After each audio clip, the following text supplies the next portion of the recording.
ಶಿವಗಿರಿ ಮಠ ಪರ್ಕಳ ಶ್ರೀ ನಾರಾಯಣ ಗುರು ಅಧ್ಯಯನ ಪೀಠ ಮಂಗಳೂರು ವಿಶ್ವವಿದ್ಯಾನಿಲಯ ಇದರ ಆಶ್ರಯದಲ್ಲಿ ಡಿಸೆಂಬರ್ 3ರಂದು ಮಂಗಳೂರು ವಿಶ್ವವಿದ್ಯಾನಿಲಯ ಕ್ಯಾಂಪಸ್ ಮಂಗಳ ಗಂಗೋತ್ರಿಯಲ್ಲಿ ನಡೆಯಲಿರುವ ಬ್ರಹ್ಮಶ್ರೀ ನಾರಾಯಣ ಗುರು ಮತ್ತು ಮಹಾತ್ಮ ಗಾಂಧಿ ಐತಿಹಾಸಿಕ ಸಂವಾದ ಶತಮಾನೋತ್ಸವ ಕಾರ್ಯಕ್ರಮವನ್ನು ಸಿಎಂ ಸಿದ್ದರಾಮಯ್ಯ ಉದ್ಘಾಟಿಸಲಿದ್ದಾರೆ. ಈ ಸಂದರ್ಭದಲ್ಲಿ ನಾರಾಯಣ ಗುರು ಅಭಿವೃದ್ಧಿ ನಿಗಮಕ್ಕೆ ಮುಂದಿನ ಬಜೆಟ್ನಲ್ಲಿ 500 ಕೋಟಿ ರೂಪಾಯಿ ಅನುದಾನ ಒದಗಿಸುವಂತೆ ಮನವಿ ಮಾಡಲಾಗುವುದು ಎಂದು ನಿಗಮದ ಅಧ್ಯಕ್ಷ ಮಂಜುನಾಥ ಪೂಜಾರಿ ಮುದ್ರಾಡಿ ತಿಳಿಸಿದ್ದಾರೆ. ಈ ಕುರಿತು ಉಡುಪಿಯಲ್ಲಿ ಸುದ್ದಿಗೋಷ್ಠಿ ನಡೆಸಿ ಮಾತನಾಡಿದ ಅವರು, ಸಮಾಜದ ಕಟ್ಟಕಡೆಯ ವ್ಯಕ್ತಿಗೂ ಉತ್ತಮ ಶಿಕ್ಷಣವನ್ನು ದೊರಕಿಸುವಲ್ಲಿ ಅಭಿವೃದ್ಧಿ ನಿಗಮ ಶ್ರಮಿಸಲಿದೆ. ವಿದ್ಯಾರ್ಥಿಗಳಿಗೆ ವಿದ್ಯಾರ್ಥಿ ವೇತನ, ವಿದೇಶದಲ್ಲಿ ಉನ್ನತ ಶಿಕ್ಷಣ ಪಡೆಯಲು ಸಹಕಾರ, ವಿದ್ಯಾರ್ಥಿ ನಿಲಯಗಳ ಸ್ಥಾಪನೆ, ಅರ್ಹ ಪ್ರತಿಭಾವಂತ ವಿದ್ಯಾರ್ಥಿಗಳಿಗೆ ಲ್ಯಾಪ್ಟಾಪ್ ವಿತರಣೆ, ವೃತ್ತಿ ಮಾರ್ಗದರ್ಶನ ತರಬೇತಿ, IAS, IPS ಉನ್ನತ ಶಿಕ್ಷಣಕ್ಕೆ ತರಬೇತಿ ಇತ್ಯಾದಿ ಯೋಜನೆಯನ್ನ ಹಾಕಿಕೊಳ್ಳಲಾಗಿದೆ ಎಂದರು.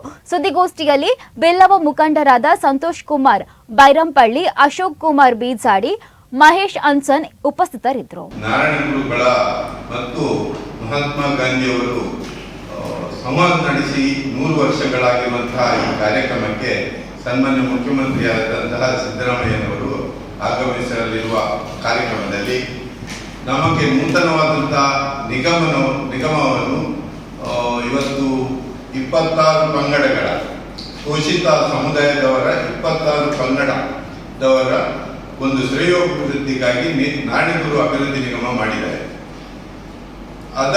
ಅದಕ್ಕೆ ಈಗಾಗಲೇ ನಾವು ಹಲವಾರು ಬೇಡಿಕೆಗಳನ್ನು ಕೊಟ್ಟಿದ್ದೇವೆ. ಇವತ್ತು ನಮ್ಮ ಬೇಡಿಕೆಗಳು ಶಿಕ್ಷಣಕ್ಕೆ ಸಂಬಂಧಪಟ್ಟು, ಉದ್ಯೋಗಕ್ಕೆ ಸಂಬಂಧಪಟ್ಟು, ಉದ್ಯಮಕ್ಕೆ ಸಂಬಂಧಪಟ್ಟು, ಮೀಸಲಾತಿಗೆ ಸಂಬಂಧಪಟ್ಟು, ಧಾರ್ಮಿಕ, ಮಹಿಳಾ ಸಬಲೀಕರಣ, ಕ್ರೀಡೆ, ಕಲೆ, ಮತ್ತೆ ನಮ್ಮ ಕುಲಕಸುವಾದ ಶೇಂದಿ ಕಲ್ಪರಸ ತಯಾರಿಕೆ, ಆಯುರ್ವೇದಕ್ಕೆ ಸಂಬಂಧಿಸಿದಂತಹ ಗಿಡಮೂಲಿಕೆಗಳ